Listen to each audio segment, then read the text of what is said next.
রবীন্দ্রনাথ ঠাকুর বলেছেন কীর্তন গান শ্রেষ্ঠ গান। কেন তিনি কীর্তন গানকে শ্রেষ্ঠ গান কেন বললেন? অন্যান্য গানের কথা ভালো তো সুর ভালো নয়, আবার সুর ভালো তো কথা ভালো নয়, কিন্তু কীর্তন গানের কথা যেমন ভালো সুর তেমন ভালো। এই জন্যে স্বয়ং বিশ্বকবি রবীন্দ্রনাথ ঠাকুর বলেছেন কীর্তন হচ্ছে সর্বশ্রেষ্ঠ সঙ্গীত। আজকের এই হরিবাসরে যারা এসেছেন তাদের চরণে কীর্তনীয় প্রদীপ পাল এবং সম্প্রদায়ের কোটি কোটি দণ্ডবত প্রণাম জানালাম। একবার জোরে মায়েরা উলুধ্বনি দিন।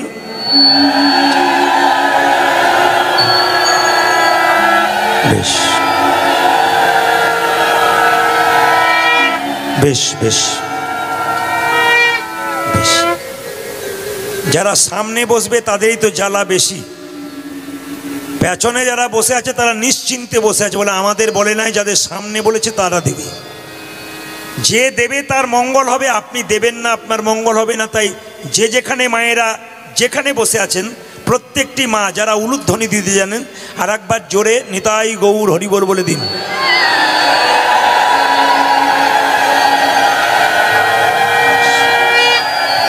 বেশ, আসরটি ভারী সুন্দর, খুব মনোরম। যান্ত্রিক গোলযোগের জন্যে কিছুটা সময় ব্যয় হয়েছে। একবার বলুন রাধা রানী কি, শ্যাম সুন্দর কি, মদন মোহন কি, হরিবাসর কি, সাধুগুরু বৈষ্ণব কি, কীর্তন কমিটি কি, প্রেম সে বলো রাধা রানী কি। হস্তিনাপুর, যেটাকে বলা হয় দিল্লি, ভগবান শ্রীকৃষ্ণ বসে আছেন, সামনে পঞ্চপাণ্ডব। মন দিয়ে শুনবেন। হস্তিনাপুর, যার নাম বর্তমানে দিল্লি, ভগবান কৃষ্ণ বসে আছেন, পঞ্চপাণ্ডব সামনে 5 জন মাথা নিচু করে বসে আছে। কৃষ্ণ জিজ্ঞেস করছে কি ব্যাপার, তোমরা মাথা নিচু করে বসে আছো কেন? তোমাদের কিছু হয়েছে নাকি? পঞ্চপাণ্ডবের দাদা যুধিষ্ঠির মহারাজ বললেন, প্রভু আমাদের একটা প্রশ্ন ছিল। কি প্রশ্ন? কলিযুগের মানুষ কেমন হবে? আপনারা তো সত্যযুগের মানুষ না, কি বলছেন? তাহলে আমি যখনই বললাম সত্যযুগের মানুষ তখন না না, মাঝে মাঝে টেস্ট করে নিতে হয়। আমি যখন বললাম আপনারা তো সত্যযুগের মানুষ, যারা মোবাইলে আমাকে ছবি করছে, যারা গান শুনছে, না এটা করবেন না। আমি মাঝে মাঝে ভুল বলবো, আপনারা ঠিক করে নেবেন, তাহলে বুঝবো ঠিক শুনছেন। আর সবাই যদি হাঁ দিয়ে যান তাহলে বুঝছি যে আপনি আমাকে দেখতে এসছেন, ইউটিউবে দেখেন, চল একবার দেখে আসি। উনি যা বলছেন তাই ঠিক না, ওটা মানবেন না। আমি যা বলবো তা ঠিক নয়, বিচার করে বলবেন। যুধিষ্ঠির মহারাজ বলল আগত কলিযুগে মানুষগুলো কেমন হবে? কৃষ্ণ বলল ভীম তোমার কোনো প্রশ্ন আছে? ভীম বলল আমার একটা প্রশ্ন ছিল। বলে ফেলো। কি প্রশ্ন? বলছে যে কলিযুগে সাধু কেমন হবে, ধর্মকর্ম কেমন হবে, একটু জানতে চাইছিলাম। আমি কি বললাম, আজকে সময়টা আমার খারাপ যাচ্ছে। মানে আমি যে মানসিক অবস্থা নিয়ে কীর্তন করতে এলাম, প্রথমেই ধাক্কা পেয়ে গেলাম। স্টেজে আসবো, এসে গরম হয়ে যাবে, স্টেজ একবারে চমকে যাবে সাউন্ডে সব কিছুতে, কিন্তু সেই জিনিসটা আমি আজকে পেলাম না, বড় কষ্ট পেলাম। তো আমার মনে হচ্ছে শেষ পর্যন্ত আমি পেয়ে যাব ওটা আর কি। তো যাক, মেনে নিন যা আছে। আমি এটাকে বললাম, আপনারাও মানবেন, আমরাও মানবো, আপনারা বিচার করবেন। হরে কৃষ্ণ। কলিযুগের সাধু কেমন হবে? বেশ, এই অর্জুন তোমার প্রশ্ন ছিল? অর্জুন বলছে আমার একটা প্রশ্ন ছিল। বলে কি? কলিযুগের বাবা মা তার ছেলে মেয়েদের সঙ্গে কেমন আচরণ করবে? আপনারা যারা কোলে বাচ্চা নিয়ে কীর্তন শুনতে এসছেন, যাদের বাড়িতে বাচ্চা আছে, তারা বিচার করবেন যে আপনারা বাচ্চাদের সঙ্গে কেমন ব্যবহার করছেন, কৃষ্ণ সঠিক বলছে কিনা। আচ্ছা নকুল, তোমার কোনো প্রশ্ন ছিল? আমার প্রশ্ন ছিল যে কলিযুগের ছেলেরা তার বাবা মায়ের সঙ্গে কেমন ব্যবহার করবে। সঙ্গে সঙ্গে সহদেব বলল, চার দাদা যখন বলল তখন আমার বলতে বাকি কি, আমার একটা প্রশ্ন জেগেছে। বলে কি, কলিযুগের মানুষ দিনের পর দিন পাপ করেই যাচ্ছে, পাহাড় সমান পাপ করবে, কি এমন কর্ম করলে পাপ থেকে মুক্তি পাবে? কৃষ্ণ বলল, আজকে উত্তর দেবো না, তোমরা 5 ভাই মিলে 5 জন সকালবেলায় কালকে রাস্তা দিয়ে বেরোবে, যা যা দেখবে আমাকে সন্ধ্যাবেলায় বলবে, আমি উত্তর দিয়ে দেবো তোমাদের প্রশ্নের উত্তরগুলো কি হচ্ছে। তো মায়েরা সবাই লক্ষ্য করুন। প্রথমে বেরোলো কে? যুধিষ্ঠির মহারাজ। উনি একদিকে, ভীম একদিকে, অর্জুন একদিকে, নকুল একদিকে, সহদেব একদিকে। যুধিষ্ঠির মহারাজ গাইতে গাইতে যাচ্ছে। কিভাবে যাচ্ছে? কৃষ্ণ কেশব নাম নিয়ে নিয়ে যাচ্ছে। কৃষ্ণ কেশব কৃষ্ণ কেশব কৃষ্ণ কেশব তাই নাম, রাম রাঘব রাম রাঘব রাম রাঘব রক্ষম। হরে কৃষ্ণ কৃষ্ণ কৃষ্ণ হরে হরে, হরে রাম রাম রাম হরে হরে। কৃষ্ণ কেশব কৃষ্ণ কেশব কৃষ্ণ কেশব তাই নাম, রাম রাঘব রাম রাঘব রাম রাঘব রক্ষম। হরে হরে কৃষ্ণ কৃষ্ণ কৃষ্ণ হরে হরে, হরে রাম রাম রাম হরে হরে। কৃষ্ণ কেশব কৃষ্ণ কেশব কৃষ্ণ কেশব ত্রাহি নাম, রাম রাঘব রাম রাঘব রাম রাঘব রক্ষম। হরি বল। হরে কৃষ্ণ কৃষ্ণ কৃষ্ণ হরে হরে, হরে রাম রাম রাম হরে হরে। কৃষ্ণ কেশব কৃষ্ণ কেশব কৃষ্ণ কেশব তাহি নাম, রাম রাঘব রাম রাঘব রাম রাঘব কৃষ্ণ রক্ষম। হে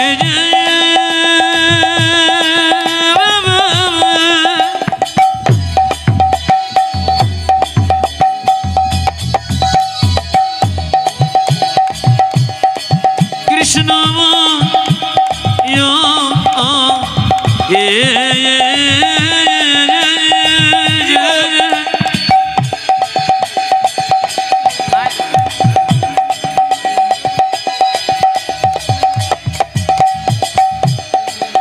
দেখো দো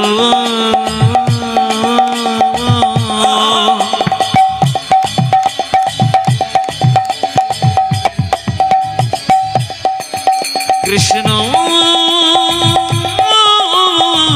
কৃষ্ণ হে কৃষ্ণ কৃষ্ণ হে কৃষ্ণ কৃষ্ণ হে। কৃষ্ণ যুধিষ্ঠির মহারাজ যে পথ দিয়ে গেল, দেখতে পেল মায়েরা একটা হাতি, তার আবার 2টো সুঁড়। মায়েরা হাতি দেখেছেন তো? জোরে বলবেন। হাতির কটা সুঁড়? একটা। কিন্তু দেখতে পেল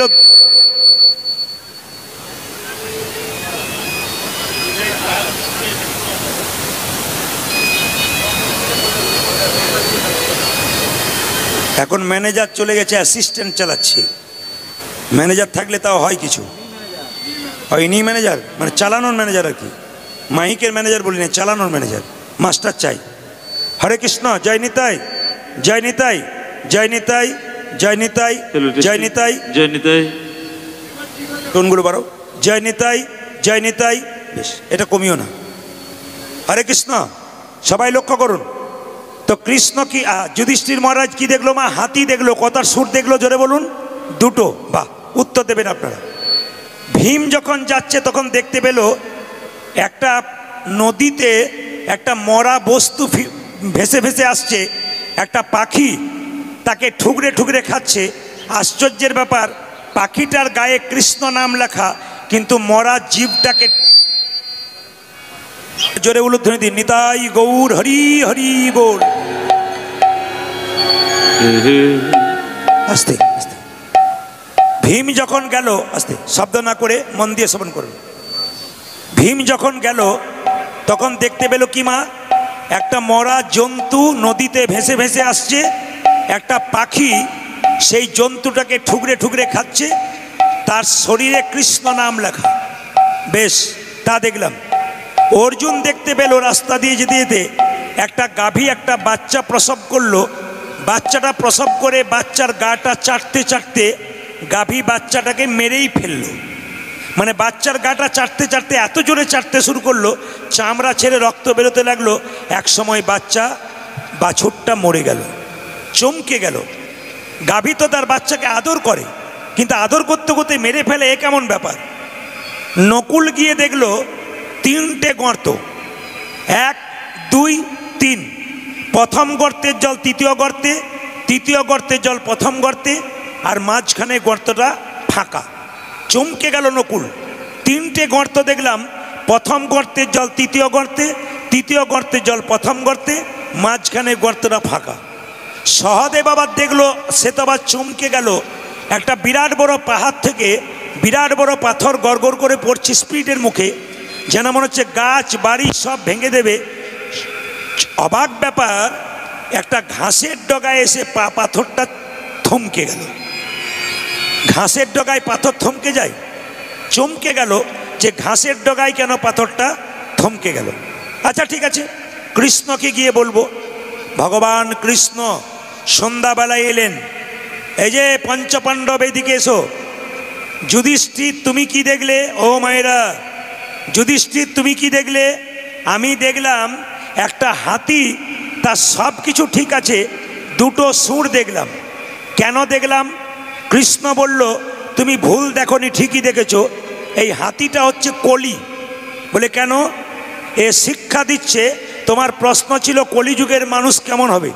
হাতির সুর 2টো দেখে তুমি জেনে নাও কলিযুগের মানুষের 2টো করে মুখ হবে। আমরা তো কলিযুগের মানুষ না, কি বলছেন জোরে বলুন? তাহলে আমাদের তো একটা করে মুখ, কিন্তু কৃষ্ণ বলল কলিযুগের মানুষের 2টো করে মুখ। কি করে সম্ভব? না অনেকে দেখছে, তাহলে আমার এখানে 2টো হয়ে গেল না? না, একটা ভেতরে একটা বাইরে। প্রমাণ দিয়ে দিই। হাটগাছাতে রামবাবু আর শ্যামবাবু রাস্তা দিয়ে পেরিয়ে যাচ্ছে। রামবাবু শ্যামবাবুকে জিজ্ঞেস করছে, দাদা কেমন আছেন? শ্যামবাবু বলে আমি খুব ভালো আছি। রামবাবু বলছে আপনার মতো মানুষই হয় না, আপনি খুব মহান মানুষ। যখন শ্যামবাবু পেরিয়ে গেল, তখন রামবাবু পেছন থেকে বলছে তুমি যতক্ষণ না মরছো ততক্ষণ তোমার পেছনের জায়গাটা আমার হচ্ছে না। মানে কিছু বুঝলেন? মানে ভেতরে একটা আর বাইরে একটা। মুখ মে রাম রাম, বগল মে ছুরি। মানে ভেতরে ভালো ভালো কথা, বাইরে ভালো ভালো কথা, কিন্তু ভেতরে নেতাই গৌর হরি বল। ওই জন্য আপনাদের কাছে বলে রাখি, কলিযুগের মানুষ চেনা বড় দায়। কৃষ্ণকে ভজন করলে 2-4 বছর পরে চিনতে পারবেন, কিন্তু কিন্তু কৃষ্ণকে ভজন করলে জানা যায়, মানুষের ভজন করলে মানুষকে চেনা বড় দায়। আপনি রাত্রিবেলায় যাকে নিয়ে এক বিছানায় শুয়ে আছেন, সেও যে আপনার কতখানি, এটা বলবো না এখানে, ওটাও বলা বড় মুশকিল। একই ছাদের নিচে 7 জন শুয়ে আছে, কে যে কখন কার পকেট কাটবে কেউ জানে না। এই জন্য কলিযুগের মানুষ চেনা বড় দায়। কৃষ্ণ বলল কলিযুগের মানুষের 2টো করে মুখ হবে, একটা ভেতরে একটা বাইরে। বেশ, দ্বিতীয় প্রশ্ন ছিল ভীমের, কলিযুগের সাধু কেমন হবে? কি দেখলো মায়েরা? না, একটা পাখি মরা জন্তুকে, পচা জন্তুকে ঠুকরে ঠুকরে খাচ্ছে, পাখিটার গায়ে কৃষ্ণ নাম লেখা। কৃষ্ণ বলল ওই পাখিটা হলো কি? কলি। কলিযুগের সাধু কেমন হবে? সবাই নয়, কিছু কিছু সাধু আপনার দরজায় গেরুয়া বস্ত্র পরে, তিলক নিয়ে, শিখা নিয়ে আপনার দরজায় দাঁড়াবে। খবর নিয়ে দেখবেন চুরি করেছে, ডাকাতি করেছে, খারাপ কাজ করেছে, আপনার দরজায় সাধু সেজে দাঁড়িয়ে আছে। না না, তাহলে প্রশ্ন করবেন প্রদীপ বাবু, কলিযুগের কোনো সাধু যদি দরজায় আসে, চিনতে পারবো না কোনটা ভালো কোনটা মন্দ, তাহলে কি প্রণাম করব না? ভগবান বললেন যে কোনো সাধু দরজায় এলে তাকে একবার নয়, তাকে 3 বার প্রণাম করো। মায়েরা সবাই জেনে নিন, দাদা ভাইয়েরা জেনে নিন, কোনো সাধু দরজায় এলে বিচার নয়, চিন্তা করে 3 বার প্রণাম করবেন। কেন? সাধু বাবা যে গেরুয়া বস্ত্র পরেছে ওটা ত্যাগের প্রতীক, সাধু বাবাকে নয়, ত্যাগের প্রতীক গেরুয়া বস্ত্রকে একটা প্রণাম দাও। 2 নম্বর প্রণাম কেন দেবে? আমরা যারা সংসারী মানুষ, সংসারের বাইরে বেশি দিন থাকতে পারি না, ছটফট ছটফট করি ঘরে যাবার জন্যে। সাধুটি চুরি করে হোক, ডাকাতি করে হোক, ওই যে এতদিন ধরে নিজের সংসার ত্যাগ করেছে, তার জন্যে তাকে একটা প্রণাম দাও। 3 নম্বর প্রণাম কেন দেবে? না, যার বাড়ির দরজায় কোনোদিন হরিনামের ধ্বনি হয় নাই, সাধুটি চুরি করে হোক, ডাকাতি করে হোক, ওই যে নিতাই গৌর হরিবল বলছে, সাধু বাবাকে নয়, হরিবল ধ্বনি একটা প্রণাম। আচ্ছা অর্জুন, তোমার কি প্রশ্ন ছিল কলিযুগের মা বাবা কেমন হবে? বলছে তুমি কি দেখলে একটা গাভী বাছুরকে চাটতে চাটতে বাছুরের শরীরটা একবার ক্ষতবিক্ষত করে বাছুরটাকে মেরে দিল। আসলে কলিযুগের মা বাবা কেমন হবে? ছেলেদেরকে আদত দিতে দিতে, হরি বল, কি বললাম, আদত দিতে দিতে মাথায় তুলবে। এইদিকে কম্পিউটার ক্লাস, ছবি আঁকার ক্লাস, সব কিছু করতে করতে ছেলেকে একটা 15 বছর 5 বছরের ছেলেকে 15 কেজি ওজনের একটা ব্যাগ চাপিয়ে দিয়েছে। কেন? তোমাকে টাকা রোজগার করার মেশিন হতে হবে। পাশের ছেলের সঙ্গে তোমার তুলনা করলে হবে না, তোমাকে ফার্স্ট হতে হবে। না, কথাটা দামি, ছেলেকে মানুষ করবেন, বড় করবেন, কিন্তু অমানুষ করে দেবেন না। ছেলে বড় হলো, চাকরি পেল, আমেরিকায় রইল, বাবা মা এখানে না খেয়ে মরলো, ছেলে দিব্যি ফ্ল্যাটে আনন্দ করতে লাগলো। তার মানে কি? জীবন্তে মরা। ছেলে বেঁচে আছে কিন্তু মা বাবার কিছু করতে পারলো না। তাহলে যে শিক্ষা দিয়ে ছেলেকে আপনি এত বড় করলেন, তার বিবেক তৈরি হলো না, বৈরাগ্য তৈরি হলো না, আপনার বাচ্চাকে আপনি জীবন্তে মেরে ফেললেন। কার কথা? স্বামী বিবেকানন্দের কথা, জীবন্তে মারা। দেখবেন অনেকে বলে বিদ্যাসাগর রচনা পড়, রবীন্দ্রনাথের রচনা পড়, পরীক্ষায় পড়বে লিখবি, কিন্তু একবারও বলে না কেউ যে বিদ্যাসাগরের চরিত্রটা পড়ে বিদ্যাসাগরের মতো হও। অনেকে বলে না রবীন্দ্রনাথের চরিত্র পড়ে রবীন্দ্রনাথের মতো হও, বলে না তোমাকে নাম্বার তুলতে হবে। বিবেক তৈরি হলো না, জানতে পার। তাছাড়া একটা প্রমাণ দিয়ে দিই, আমরা আমাদের বাচ্চাগুলোকে যে নষ্ট করছি তা একটা প্রমাণ। আপনাদের এখানে হয় কিনা জানি না, আমার পাশের বাড়িতে একটা মেয়ে দিনের পর দিন আমি দেখেছি ছেলেকে অত্যাচার করছিল। কীরকম? ছোট্ট ছেলে, 5 বছর বয়স, স্কুলে যাবে। মা বলছে টিফিন বাক্সে খাবার দিলাম, নিজে খাবি, কাউকে দিবি না, দিলে তোর একদিন কে আমার একদিন। সকালবেলায় ঘুম থেকে উঠে খেটে খেটে মরবো, আর তুই লোকের ছেলেকে খাওয়াবি? ছেলে কান মুলে বলল, মা কথা দিলাম নিজে খাবো, কাউকে দেবো না। ছেলে বড় হলো, পড়াশুনো করলো, চাকরি করলো, বিয়ে হলো, নিজে খেলো, বাবা মাকেই দিল না। কেন? আপনি তো শেখাচ্ছেন। এই জন্য আপনি তো জীবন্তে মরা, মানে চাটতে চাটতে বাছুরকে যেমন নষ্ট করে দিল, আপনি তো আপনার ছেলেকে নষ্ট করে দিচ্ছেন। কৃষ্ণ বলছে। বাহ, বেশ। নকুল খুব খুশি। সহদেব বলল, আমি দেখলাম, আমাকে খুব কষ্ট হচ্ছে, মানে এত জোর চাপ দিতে হচ্ছে, মনিটরটা জোরে হতে হবে। জয় নিতাই, জয় নিতাই, জয় নিতাই। মনিটর জোরে দাও, দূরে যাও। জয় নিতাই, জয় নিতাই। তাকান আমার দিকে। নকুল বলছে, আমি দেখলাম 3টে গর্ত, না কি বলছেন? প্রথম গর্তের জল তৃতীয় গর্তে, তৃতীয় গর্তের জল প্রথম গর্তে। কেন দেখলাম? তখন কৃষ্ণ বলল, কলিযুগে যত ছেলের বিয়ে হবে তাদের আদর ভালোবাসা যাবে শ্বশুর শাশুড়ির ওপরে। 1 নম্বর গর্তের জল 3 নম্বর গর্তে, আর 3 নম্বর গর্তের জল 1 নম্বর মাঝখানটা ফাঁকা দেখছে বসে বসে। তার মানে কলিযুগে যত ছেলের বিয়ে হবে তাদের আদর ভালোবাসা যাবে শ্বশুর শাশুড়ির ওপরে। আর শ্বশুর শাশুড়ি, আমি আর কত বলবো বলুন? যে ছেলেদের বিয়ে হবে তাদের আরও আদর ভালোবাসা যাবে শ্বশুর শাশুড়ির উপরে, আর শ্বশুর শাশুড়ি আদর ভালোবাসা যাবে জামাইয়ের ওপরে। মাঝখানটিতে মা বাবা বসে বসে দেখবে। আপনাদের হাট গাছাতে হয় না, অন্য জায়গার জন্যে বললাম আর কি। মায়েরা হারে হারে টের পাচ্ছে, বলার সঙ্গে সঙ্গে বলছে হ্যাঁ হ্যাঁ হ্যাঁ ঠিকই বলেছেন। এটাই তো নিয়ম, মানে যা ঘটবে কলিযুগে তাই বলে ফেলেছে আগে থেকে। সহদেব বলল, এবার আমার প্রশ্নের উত্তর দিন। বলে কি? কৃষ্ণ বলল, বলো তোমার কি প্রশ্ন? একটা বিরাট বড় পাহাড় থেকে একটা পাথর গড়গড় করে পড়ছে প্রচণ্ড স্পিডে, মনে হচ্ছে গাছ ভেঙে দেবে, বাড়ি ভেঙে দেবে। আশ্চর্যের ব্যাপার, একটা ঘাসের ডগায় আটকে গেল। কৃষ্ণ বলল, তোমার প্রশ্ন ছিল কলিযুগের মানুষ এত পাপ করবে, তা সেই পাপ থেকে মুক্তি পাবে কি করে? ঘাসটা কি?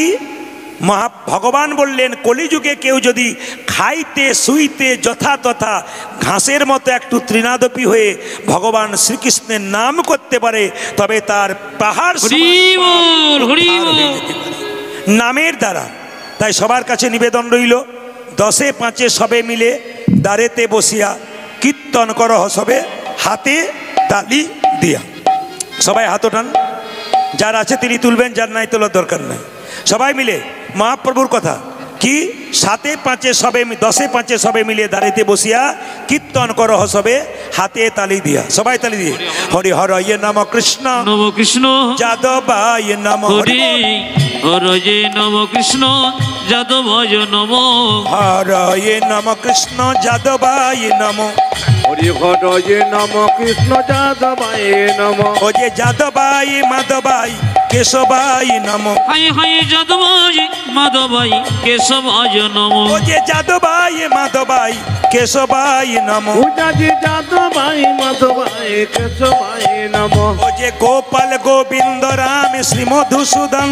আজ গোপালী গোবিন্দ রাম শ্রী মধুসূদন গোপাল গোবিন্দ রাম শ্রী মধুসূদন। পূজাজি গোপাল গোবিন্দ নাম শ্রী মধুসূদন। ও যে গিরিধারী গোপীনাথী মদন মোহন। হাই হাই গিরিধারী গোপীনাথ মদন মোহন ও যে গিরিধারী গোপীনাথী মদন মোহন। পূজাজি গিরিধারী গোপীনাথ মদন মোহন। না না, তালি দিচ্ছেন ঠিক কথা, কিন্তু পাওয়ার কম আছে। হাত তুলে দিন, একসঙ্গে হাত তুলে দিন, একসঙ্গে অ্যান্টেনা তুলুন। বা হরি হরয়ে নম কৃষ্ণ যাদবায় নম। হরে হরয়ে নম কৃষ্ণ যাদবায় নমো হরয়ে নম কৃষ্ণ যাদবায় নম। হরি হরয়ে নম কৃষ্ণ যাদবায় নম। ও যে যাদবায় মাধবায় কেশবায় নম। আজ যাদবায় মাধবায় কেশবায় নমো ও যে যাদবায় মাধবায় কেশবায় নম। পূজাজি যাদবায় মাধবায় কেশবায় নম। ও যে গোপাল গোবিন্দ রাম শ্রী মধুসূদন। হরি বল। আজ গোপালী গোবিন্দ রাম শ্রী মধুসূদন গোপাল গোবিন্দ রাম শ্রী মধুসূদন। পূজাজি গোপাল গোবিন্দ রাম শ্রী মধুসূদন। ও যে গিরিধারী গোপীনাথী মদন মোহন। হাই হাই গিরিধারী গোপীনাথ মদন মোহন ও যে গিরিধারী গোপীনাথী মদন মোহন। পূজাজি গিরিধারী গোপীনাথ মদন মোহন। আপনাদের আসরে সবই ভালো লাগলো, একটা জায়গা খারাপ লাগলো, বলবো না বাদ দিন। হ্যাঁ বলে দেন। না না, সবাই তালি দিলেন হরি হরয়ে নম কৃষ্ণ যাদবায় নম।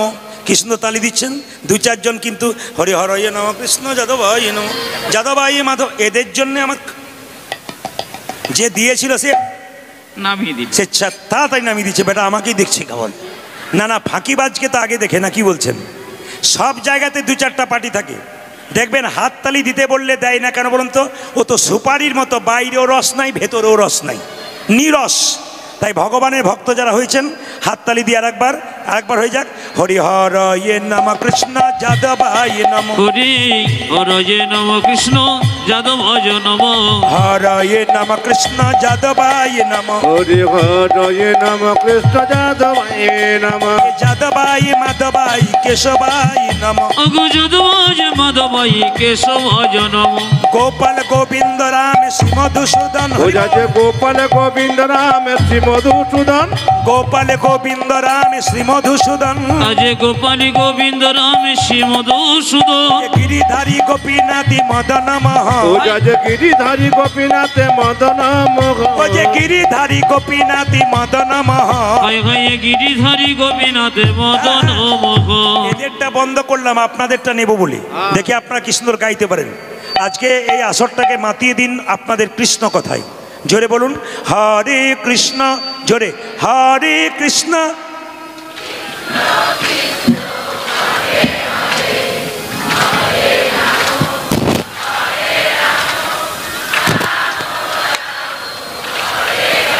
বাহ জোরে হরে কৃষ্ণ।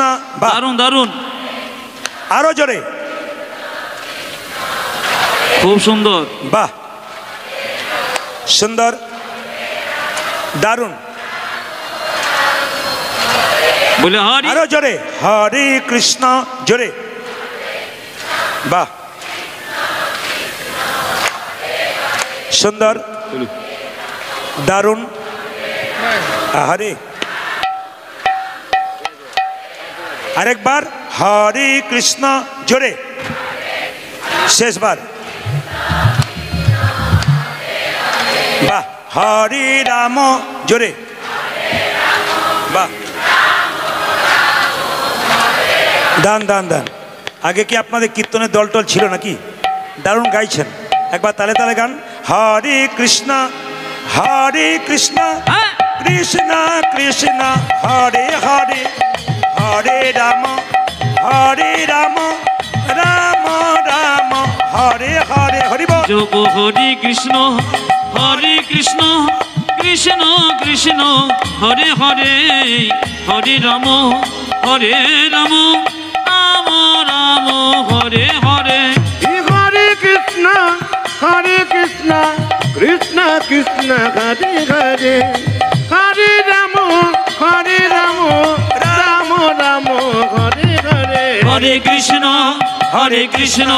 কৃষ্ণ কৃষ্ণ হরে হরে হরে রাম রাম রাম হরে হরে হরে কৃষ্ণ কৃষ্ণ কৃষ্ণ হরে হরে হরে রাম রাম রাম হরে হরে নয়নানন্দেতে ভনে নন্দেতে ভনে সেই তো সকলি সকলি জানে সর্বসিদ্ধি করতলে করতলে তব জোরে বলুন রাধা রানী কি, শ্যাম সুন্দর কি, সবাই শুনতে পাচ্ছেন কি, শুনতে পাচ্ছেন কিনা? জয় দিলাম। রাধা রানী কি, শ্যাম সুন্দর কি, মদন মোহন কি, হরিবাসর কি, গরম লাগছে কি? না আপনারা সবাই জয় দিচ্ছেন মানে বুঝলাম ডুবে গেছেন। একবার এই সুরে বলবেন রাধে রাধে। বাহ, এই সুরটা ধরিয়ে দিয়ে গেলাম, সবাই বলবেন যে যেখানে রাধে রাধে। একজন ভক্তকে দেখবেন কি বলবেন? জোরে বলবেন। একজন ভক্তকে দেখবেন কি বলবেন? ঘুম থেকে উঠে নিজের মনে কি বলবেন? রাস্তা দিয়ে পেরোবেন কি বলবেন? মন্দিরে যাবেন কি বলবেন? স্বামী স্ত্রীতে ঝগড়া হবে কি বলবেন? প্রমাণ হয়ে গেল, কোনোদিন বিবাদ থাকবে না। চলুন আমরা বৃন্দাবনে যাই।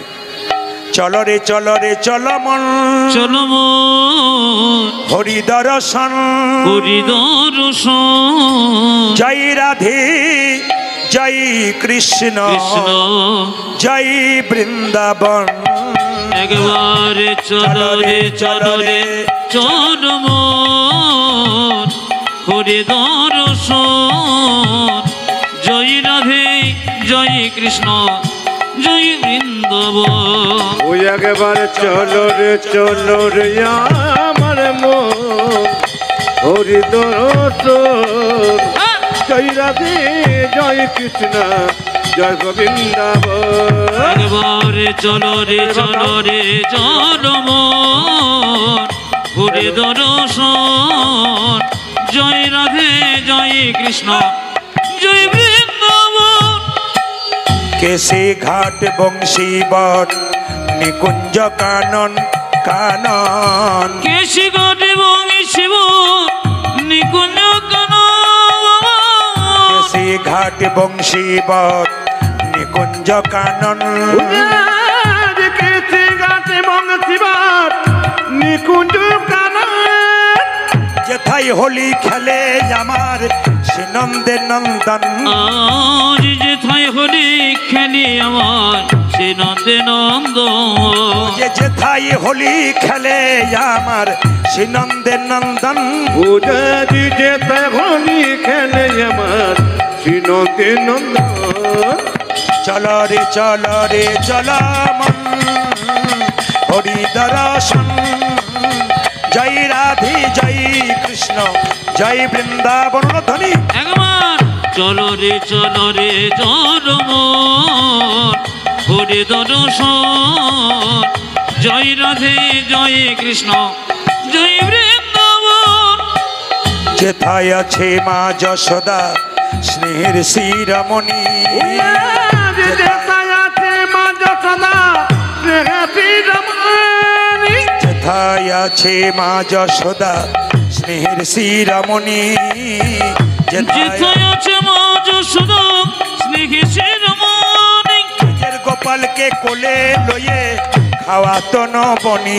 আজ নিজ গোপালকে কোলে লয়ে খাওয়াতো নবনী। ও যে নিজের গোপালকে কোলে লয়ে খাওয়াতো নবনী। আজ নিজের গোপাল কোলে লয়ে খাওয়াত নবনী। মধুমাখা মাখি সেজে স্নেহেরি বন্দন, জয় রাধে জয় কৃষ্ণ জয় বৃন্দাবন বন। একবার চলো রে চলো মন, করে দর্শন। জয় রাধে জয় কৃষ্ণ জয় বৃন্দাবন। একবার চলে রে চলে রে আমার প্রাণ, হরি দর্শন। জয় রাধে জয় কৃষ্ণ জয় গোবিন্দবান। আজ জয় রাধে জয় কৃষ্ণ জয় বৃন্দাবন। আজ জয় রাধে জয় কৃষ্ণ জয় গোবিন্দবান। জোরে বলুন মহাপ্রসাদ কি? বাহ, মহাপ্রসাদ কি? বাবা প্রসাদ পাবেন আপনারা, কিন্তু শাস্ত্রের নিয়ম অনুযায়ী বারবার বলে রাখি, প্রসাদ পেতে পেতে মাথায় রাখবেন প্রসাদের কণা যেন এক টুকরো ওখানে না পড়ে যায়। ভগবানের মঙ্গলে, নিজের মঙ্গলের জন্য যেটা করলেন অমঙ্গল হবে। কেন? এক কণা প্রসাদ যদি ওখানে পড়ে যায়, কেউ যদি পা দিয়ে যায়, প্রসাদের প্রতি অবমাননা করা হয়। তাই বারবার বলবো, প্রসাদ আপনারা পাবেন, সামনে জল থাকলে হাতে নেবেন, নইলে মাথায় একটুখানি নিয়ে নেবেন, কিন্তু প্রসাদটা খুব যত্ন করে নেবেন। আর যারা দেবেন তাদের কাছে নিবেদন রইল, প্রসাদ এমনভাবে দেবেন যেন এক কোণাও না পড়ে। চৈতন্য চরিতামৃত দেখুন, আপনারা পরিষ্কার করে দেখবেন, পরিষ্কার বর্ণন করা আছে যে মন্দিরের এক কোণে থেকে প্রসাদ দিতে হয়। কেন? সেখানে প্রসাদের টুকরো পড়ে গেলে সেই প্রসাদ আবার তুলে নিয়ে জলাশয় করতে হয়, মানে জলে দিতে হয়। যেখানে সেখানে প্রসাদ বিতরণ করার নিয়ম নয়। প্রসাদ এক জায়গাতে দাঁড়িয়ে থাকবে, সবাই হাত পেতে নেবে, চলে যাবে, একটা কোণা পড়বে না, ওখানে প্রসাদ পেয়ে চলে যাবে। তো যাই হোক, প্রসাদ দিচ্ছে আপনাদেরকে, প্রসাদ আপনারা নিন। ভগবানের প্রসাদ এবং ভগবানের নাম দুটোই সমান, তাই আপনাদের সামনে নিবেদন।